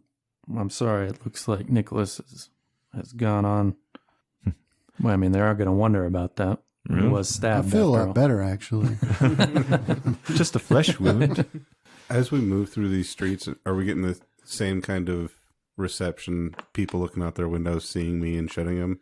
Yeah, you know, it's not quite like they're just shocked to see, I guess, so many foreigners in one spot. But yeah, there is that general avoidance. And as you get into the busier parts of the town, you're kind of like, people are making a bubble for you. Okay. Does it seem like it's... And there's a lot of babble as you pass on, you know. And you actually even hear one time, like, Karisiri, like that word in the crowd. Okay. But nobody because stops we're you. lighter skinned. Right, yeah. Okay. Nobody stops you or challenges you. And in a short order, you're at this hospital. And when you come in, you know, with the visibly wounded guy, you have nurses, you know, rush to take him and try to perform some healing on them. But it's not very long of them examining his body before one of them comes up, and she's kind of trying to pick who the leader out might be. Everybody give me their appearance or credit rating, whichever one's higher. Oh, BS. Oh, well. Still might have the best. Okay. It's a stat for appearance, yeah. Well, she just can't make... We're covered in blood. Yeah, just can't make it out. Yeah, you got Nicholas's blood on you from carrying him, and the rest of them, you guys have blood from being close to gunshot wounds and whatnot. But she finally settles on Mr., we'll say, Whitmire, mistakenly, as being the leader. And she's speaking to you in Spanish, and Jackson is like, she's saying he's dead. All right. Well, if these guys weren't around when to hear that, then I figure we're probably all crowded around smoking. But I'll ask Jackson if he'll ask her about like burial and all that. I don't know what faith he or what his faith was, but as make arrangements to send him back to the States. Mr. Merriweather will see to his formal formal arrangements. Okay. Yeah, she rattles off some more Spanish, and Jackson says that the doctors will need some information on who he was to get all the reports in order for his death. So if you guys just want to wait here a moment. Okay. I'd like to also take any personals from him, from this body there. So, anything like family information, things like that. All right, Brandon, have you gotten a name for your character yet? Wallace Andrews. All right, so from your perspective, these men rushed in with a man that you figured was dead the instant you laid eyes on him, but you're sort of backing this other doctor who's the main doctor at this hospital, and they come in and you guys rush to help him. You find out he's dead rather quickly, and you call it there. And now you're going to be by this doctor's side as he sort of questions these men about who the corpse was, and James is gathering his effects.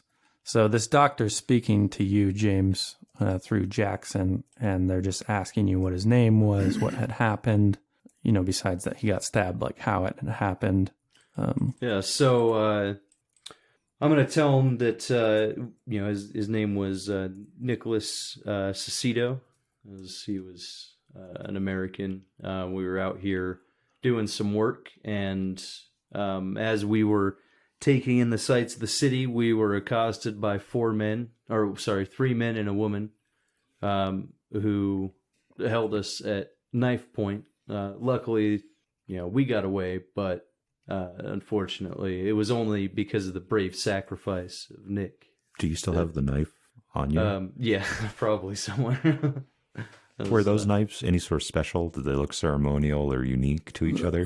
Yeah, they were all sort of the same looking. They were special in the sense that you would gather that they were made the same way at the same place, right? Okay. So it looks like they were handmade, and it would have been by like the same person or something to that effect. And that actually, as you're... I do have a knife. Yeah. One of the knives that I used for that Japanese guy. Yeah, so what did you do with it? I imagine I'd probably just pocket it and or, slip it in my belt. Okay. So, yeah, Wallace, I suppose you're just listening and you speak Spanish then? Yeah, I'll make sure I Yeah, so you're picking it up, and we'll actually say that you recognize the blade that James has at his belt. You don't see the whole blade, you just see the hilt. What you've come across here recently in the last month or so is occasionally, most often up in the hills of the city or out in the farms, is you'll find, or you'll be brought a corpse that looks like a mummified husk, but with none of the clothes or, jewelry they are wearing showing the sign of a long mummifying process. Mm-hmm. And they've all had similar wound patterns, about a 6-inch diameter circle with lacerations within that circle. And they're almost totally devoid of body fat, muscle tissue, these mummified remains. Mm-hmm. And so you may have developed this idea that somehow it's happening rapidly just because their clothes are in a good state. Right. And you're also familiar with some of the local folklore, in this case of the fat-sucking vampires, the Pishtaku, you've heard of. Yeah. And you've seen that blade. In one case, this was a corpse found next to a mummified corpse. This blade was just sticking out of, that's what killed him, Mm-hmm. sticking out of his chest. And you've seen that hilt before, Okay. that style. It's not quite ceremonial. It's just somewhat crudely made. But it's the exact same knife as far as you can tell when you see it. Okay. So anyhow, yeah. After you give all the information, he asks for what you want. What do you want to do with the body? I'll give him the contact information for League of Explorers. Is that right? What is it? Yeah. The Society for the There it Exploration is. of the Unexplained. Yeah. That one too. But I'll give him the information to contact Rupert Merriweather. Okay. Yeah. And tell him that they'll arrange to ship him back, and they'll make any payments. Okay. They say that they will get to work on preserving the body and getting it prepared for journey back to the United States. And they cart him away to a morgue somewhere. Okay. But yeah, you guys have had time to sort of rest in that waiting room and to get refreshments and whatnot. What do you want to do next? This doesn't change anything, gentlemen. I want to be out of here by the morning. All right. Well, we did get a hotel. All right. Looks like that it'll just be bunking doubled, though. What about you and Mr. I keep on Elias. calling Hughes. Yeah, Mr. Elias. Okay. And Mr. Elias, did you find your friend? No, and apparently the people that had assaulted us had been searching for her as well. We got a little bit of a lead on her whereabouts from her neighbor that she's out on one of the floating islands, but with the Kari Siri seeking her, I worry for her safety, and I don't know if she would actually be anywhere that they would expect her. I agree with that, and we don't have time. We need to try to find perhaps a local or someone to give us a location or at least a direction of the temple. I also don't feel like continuing this conversation here, though. Jackson, I can head out to the location that his contact's neighbor had told us she had been visiting. They didn't give an explanation as to why she went there, but given the circumstances that we encountered, I have no doubt that she was fleeing for her life. All right. Yeah, I will have to check up on her. Yes. All right. Take Roy with you. The rest of us will head back to the hotel. We'll hunker down there. Very well. Wait, I still need to finish buying supplies, huh? Yeah. Well, we're going to go back to the hotel so we can change clothes and freshen up and then attempt to buy the rest of our supplies. Mr. Jackson, if you don't mind, before we leave, I would like to say my final farewells to Nicholas. Of course. We should probably have that little slug of his with you. You might want to say goodbye to. I'd rather destroy that thing. We should have put it in the chest with Mendoza when we tossed him over. Then it would. Dude, open that jar and put it on top of my body. Oh, I was going to do that while you were sleeping anyway. Anyway. See what happens. Not really. Don't look at me like that. Travis suggested it while you guys were out. Oh, okay. Anyway, if we don't see from you by nightfall, we'll come searching. Okay. And what time of day is it? Would nightfall be reasonable on that, or? Yeah. Okay.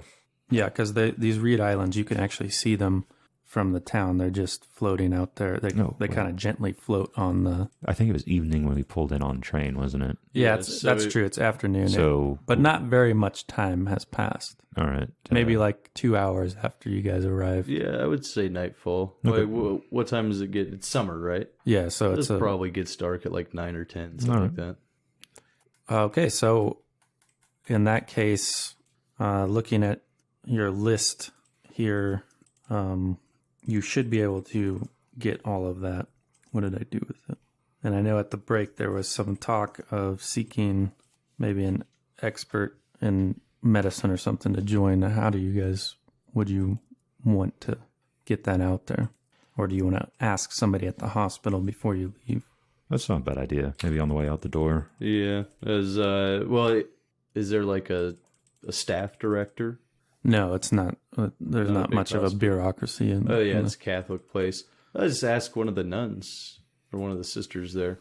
All right, so via Jackson, that you go back and forth, and she says she can mention it to the doctors or nurses. Okay. Yeah, she'll ask for a way to get in contact with you. Give her the hotel information. All right. So most of you head back to the hotel, but Mr. Monroe and Jackson head down to the waterfront. And Jackson had actually gotten a little more information that she was out there visiting a friend on one of the islands.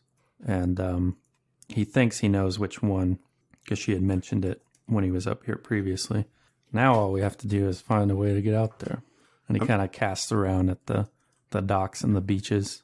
I'm also going to be a little bit hyper-focused on whether or not anyone's following us again. Yeah. All right, give me a spot hidden. I'll give you a bonus die on it. It's a good thing for that bonus die. That was almost a total failure. All right, so... It's 57 versus 53. So, yeah, I'll use 4 luck. So, yeah, standard success. Yeah, so you were fine all throughout your travel through the city till you got towards the waterfront, and then you realize again that you picked up a tail, you think. Okay. This time it's just a teenage boy. Okay.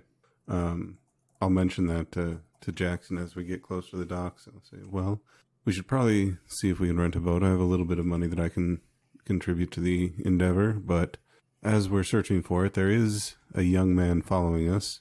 I don't know if he's Kari Siri, but given the attacks we've already suffered today, we can't be too careful.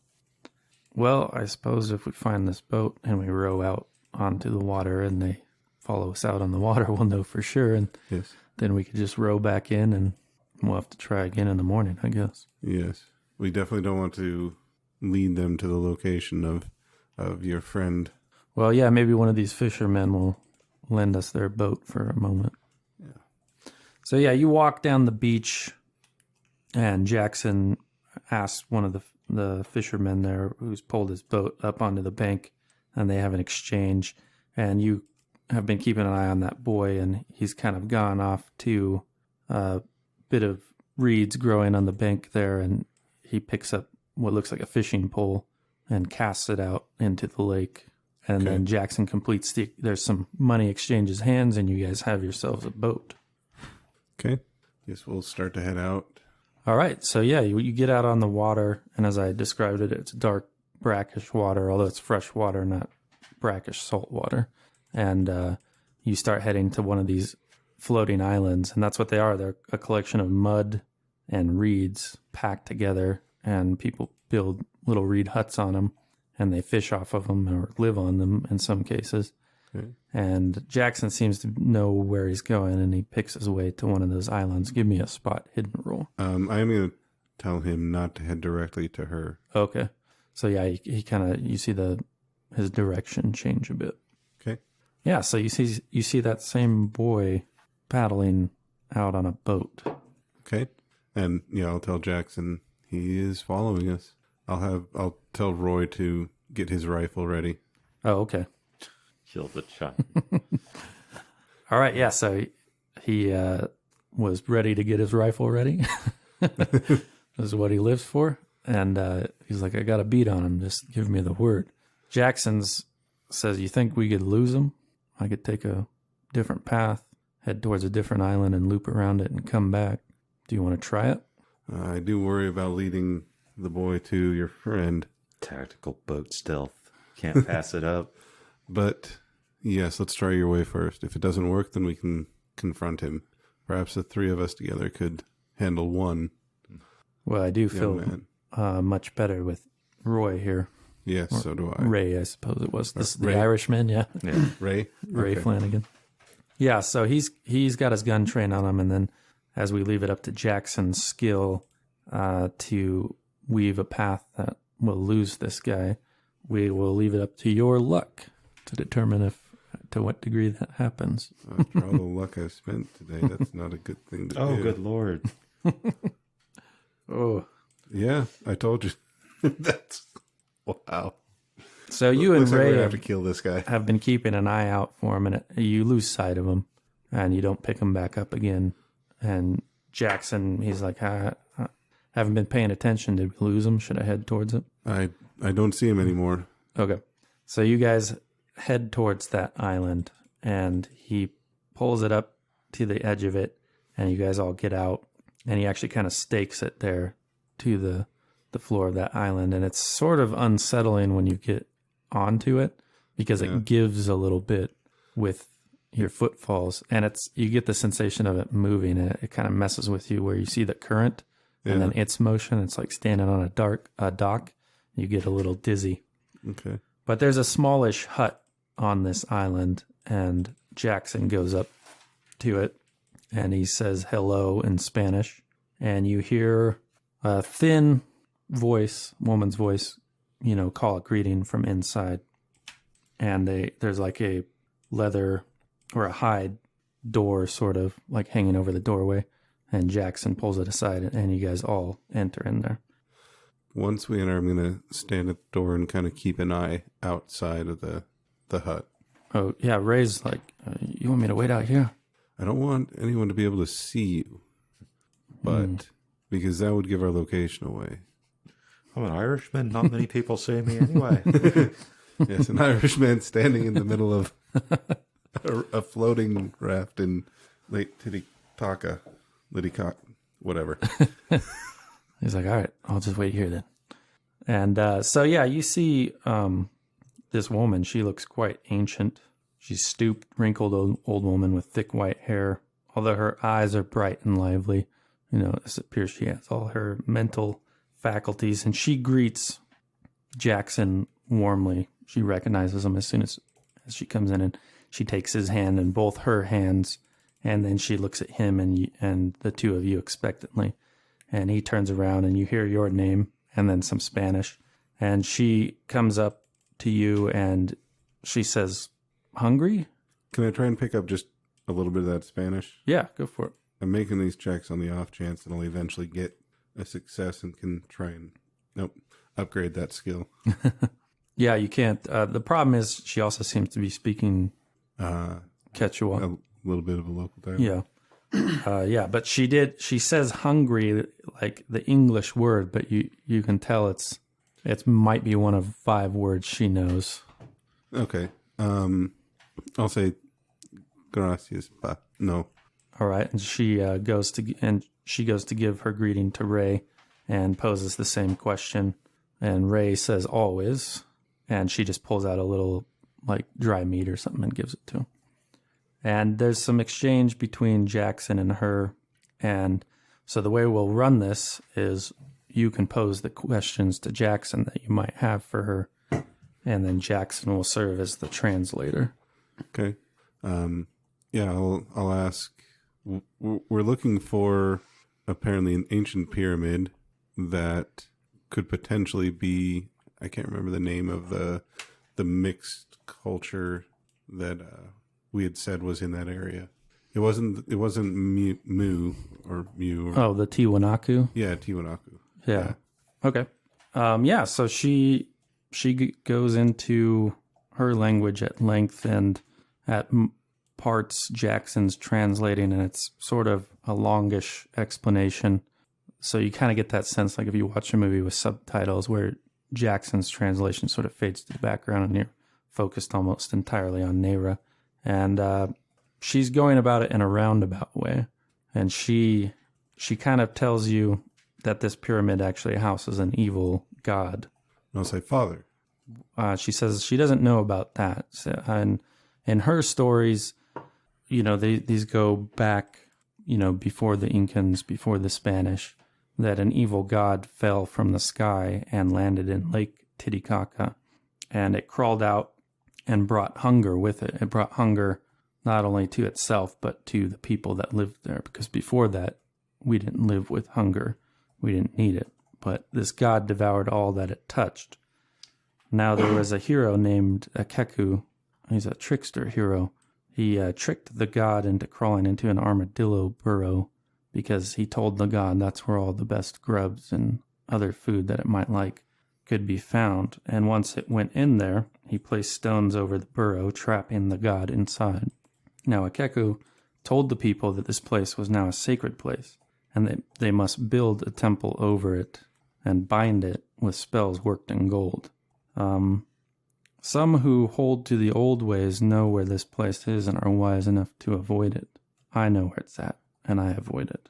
Most simply have forgotten. Do you have a map or something? Yeah, I'd probably have a local map with me. I'd also probably still be carrying around the letter from Meriwether with the Aklo symbols and that kind of stuff. And I'd kind of want to ask her about if she'd seen the Aklo symbols there. Well, she says that she's never been there herself. Okay. Well, she's seen it at a distance. She's never gone on the site itself because of the folklore surrounding it. Okay. It was just an evil place. But she takes your map, and, Jackson gets in his pockets and he gets out a pen, and she makes a little bit of a mark for you. So that mark that says ruins is about where she puts it. All right. And you don't have any navigation in there? Any skill in navigation? Nothing of note. Yeah, so there's no, other than a mark to mostly southeast of Puno, you have no idea what kind of journey lies in store. I could roll my navigate. Yeah, go for it. Yeah, I think it's just a stroll around the corner. Ain't that far. Do you have any, you didn't take any wounds or anything, though? No. Mine controlled the lady before she managed to hurt me. Says, why do you seek to go there?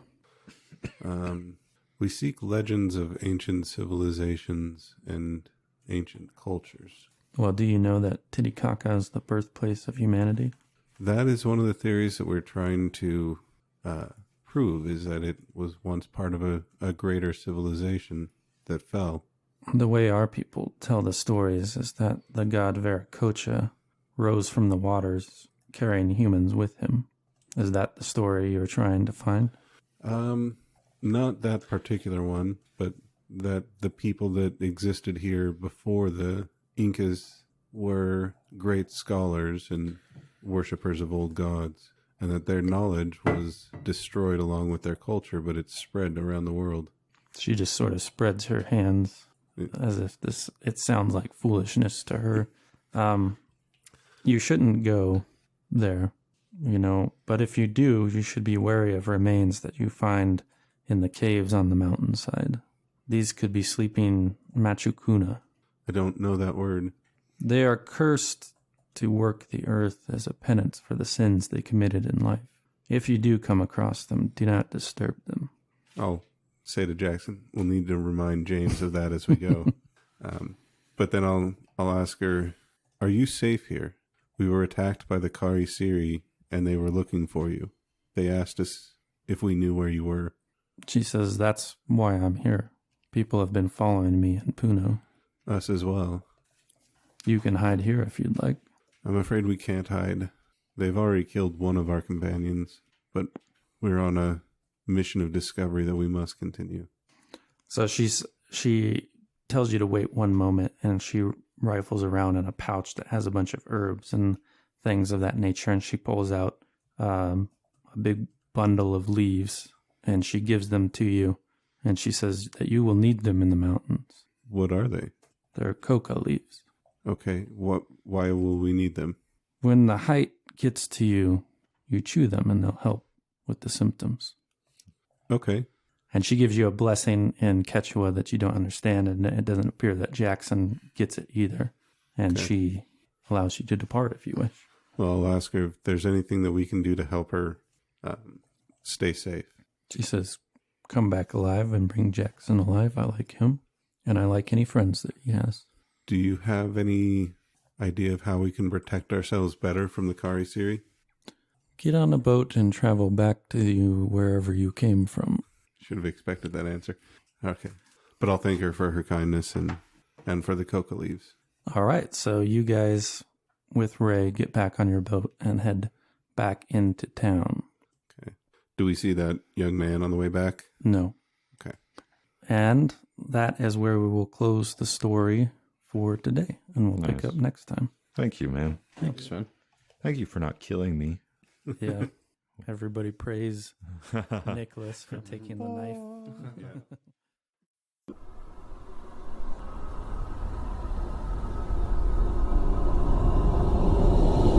This has been a Death Watch production. Thank you for listening.